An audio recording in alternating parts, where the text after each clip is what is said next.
In a world where screens constantly demand our attention, I would like to share a helpful secret of mine, which may be beneficial to the younger generation. But what if I told you that you can bring yourself to calm with a blank paper and pencil? Do whatever you want with them, but I'm sure you will see better results in yourself than you do while scrolling on your phone, laptop, or iPad. You see, the first 2 years I moved to the US, I was having the time of my life, going wherever I want and doing whatever I can. But somewhere along the way, I discovered passion for soccer. This quickly became a huge part of who I am. Living my dream, I eventually joined the TNC soccer team, which took my love for the game to another level. But slowly, I started noticing signs of allergies. Time passed by and it didn't get any better for an year straight. So we went to the doctor and just got medicines on top of it. At the time, I didn't know what to do and I didn't know the solution to the problem. At one point, it was so bad, I couldn't go outside for a brief period of time. I didn't know what to do, and I didn't know the solution to the problem. So, confined indoors, I spent my time scrolling for hours and hours on my phone or iPad. I couldn't look past the screens, and I kept persisting to play video games and watch TV. Then I found art.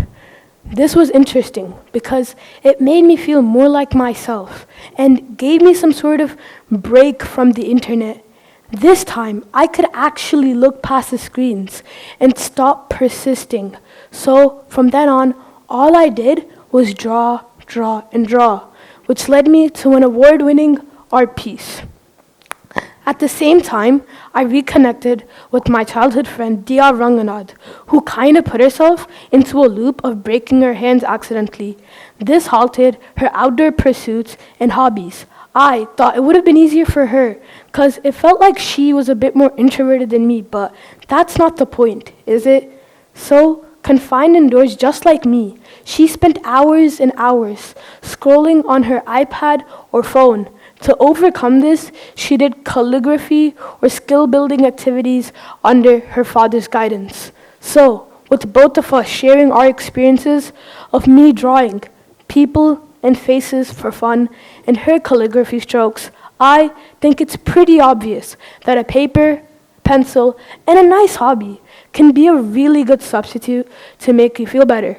So, with our desperate minds, we co-founded Digital Detoxopedia, a website where we showed our journeys on how we overcame endless scrolling and where you can too.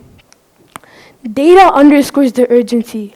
Today's teens spend an average of over 6 hours a day on screens. Half of reports show 4 or more hours outside of school or work. Heavy users experience anxiety around 27% of the time, compared to light users, who only experience it around 12% of the time. Excessive screen use could also have side effects of daytime sleepiness, fatigue, lack of concentration, and even depression. Research indicates that making art can ease stress hormones significantly. A Drexel University study found that making art can reduce cortisol levels regardless of skill level. Short art sessions ease anxiety. These findings matched my own and helped me dissolve the urge to refresh feeds. After I found art, I did feel better. I looked past the screens and I told myself, maybe I am better off drawing than watching YouTube shorts or TikTok. Scrolling on a screen somehow made me feel exhausted. I was quote unquote addicted to art. Art never made me feel exhausted in any sort of way. Then I got my allergy report. This was kind of a good, bad news. I don't know how to portray that, but I was allergic to cedar, grass pollen, tree pollen, mold, and dogs, for God's sake. But the good news was that I found a permanent cure to my allergies called immunotherapy, which was amazing to hear alongside art. On this journey, I came across a few online hubs where people shared honest accounts on how they overcame endless scrolling. Contributors showed how they swapped mindless scrolling for personal passions. This isn't just a one-way gift, but a circle of mutual support.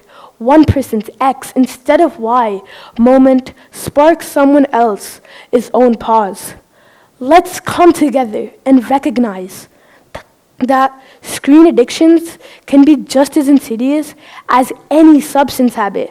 While there are centers for drug addictions and alcohol recovery, digital overload often goes unaddressed. Today, more than ever, we need to treat our relationship with screens seriously. Step out of the comfort zone of endless scrolling and seek real relationships with the people and passions around us. I've seen many of my friends and classmates put in their detox diaries in digitaldetoxopedia.com, and it's been inspiring to see how they overcame endless scrolling with maybe just art, calligraphy, or even a walk in the park.